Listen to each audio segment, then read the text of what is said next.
Hello, I'm Lynda. I'm 64 years old and I'm from Auckland.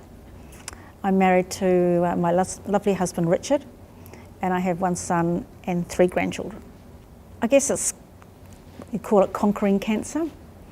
I'm now 7.5 years since I've been diagnosed with secondary breast cancer, and I am just so pleased to still be here. Things that get me up in the morning 3 days a week is exercise. Richard and I travel. We do a bit of sailing. I've got my veggie garden. Just being with my family. Firstly, I was diagnosed in 1990 with primary breast cancer through Vernon Harvey as my oncologist. Then after 5 years, I was given the all clear, and I was back at work, doing some travelling, enjoying life, and then 18 years later, I got metastatic breast cancer in 2008. That was diagnosed in Australia, and they put me on Herceptin, and my chemotherapy was docetaxel, which is Taxotere. That worked extremely well because I had metastatic breast cancer in my liver, and my liver was quite compromised at the time, but the treatment for me went extremely well, and I was back at work within a year.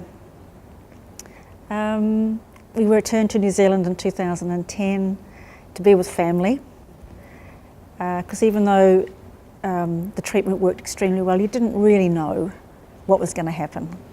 So I was very lucky to get Herceptin again, and I've been on that for 7.5 years, and I'm still going strong. So I can't complain. I'm just so happy. I'm not happy that I've got cancer, but I'm just happy that I can deal with it and move forward. It's emotional, it's monetary. Initially it sort of takes over your life with the appointments and the chemo and the radiotherapy and the mastectomy and reconstruction, all those things sort of all have an impact on everyday life. But you take hold of all the services that you can get through the hospital, and you can start rebuilding your life again. And I think once you do go back to work, it sort of seems to be back to normal, and I think that's very important. I'm very lucky that I can still take Herceptin, but I see that there are drugs that I may have to use sometime down the line, and they aren't funded. So that's Kadcyla. And I think that we need to be a little bit more proactive in trying to talk to the government and to Pharmac and to the pharmaceutical companies to try and push this through. Well, that's the reason we stayed in Australia, is because Herceptin wasn't funded here when I first got diagnosed. That's why we stayed in Australia, because for primary breast cancer, Herceptin was fine for a year, but you couldn't get it funded for secondary breast cancer. So once I found out that it was funded, then we returned home. But it's just a progression. We need to move forward, and I think with all the treatments moving forward, the government and Pharmac should be doing the same thing. Listen to your constituents, listen to the people that are contributing to the economy. We all play a part. We've all got families, work.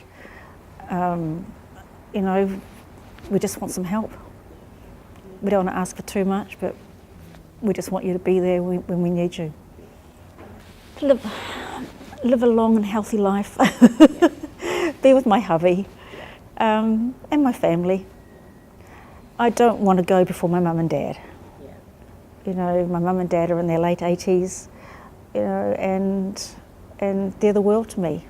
And I guess I'm the world to them, but, it would be devastating, I think, for any parent to lose a daughter before them. So yes, I'd like to be there for them.